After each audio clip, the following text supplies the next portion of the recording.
Hi hello friends. போன வீடியோவில் ஊருக்கு கிளம்பிட்டோன்னு பார்த்தேன். சொல்லியிருந்தேன், போன வீடியோவில் பார்த்துருப்போம்.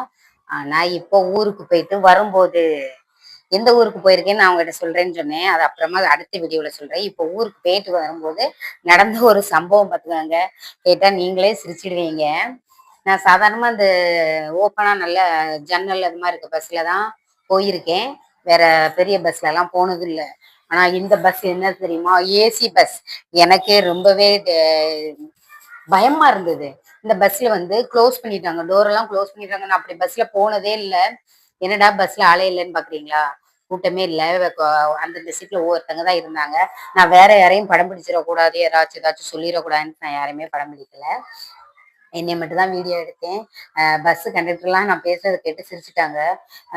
ஏம்மா ஏறுங்கம்மா, எங்க போகணும் எங்க போகணும்னு சொன்னாங்க. உடனே நான் திருநெல்வேலின்னு சொன்னேனா, ஏறுங்கம்மா அப்படி சொன்னாங்க. நீங்க இதுல டோர் எல்லாம் க்ளோஸ் பண்ணி போடுறீங்க, எனக்கு பயமா இருக்கு, எங்க ஊர் வந்தா எனக்கு எப்படி தெரியும் அப்படின்னு நான் கேட்டேன். ஏம்மா அதெல்லாம் ஒன்றும் பயப்பட வேண்டாம், உங்க ஊர் வரையும் நாங்களே இறக்கி விட்டுருவோம், திருநெல்வேலி வரையும் நாங்களே இறக்கி விட்டுருவோம் அப்படின்னு சொன்னாங்க. உள்ள யாராச்சும் இருக்காங்களான்னு எட்டி பார்த்தேன். ஒரு 10 பேர் இருந்தாங்க. அப்பாடா அப்படின்னு நினைச்சேன். அதுல ஒருத்தவங்க சொன்னாங்க, ஏம்மா பயப்படாதீங்கம்மா, ஏசி பஸ் அதனாலதான் எல்லாத்தையும் க்ளோஸ் பண்ணி போட்டுருக்காங்க.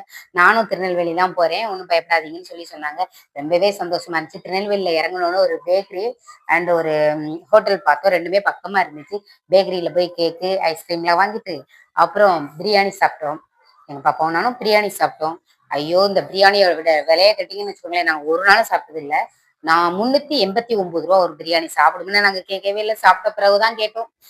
எல்லாமே நல்லாலாம் இருந்துச்சு, ஆனா எல்லாமே காஸ்ட்லியா இருந்துச்சு. அடுத்த வீடியோவில் பாப்போம் எந்த ஊருக்கு போகணுங்கிறது. ஓகே.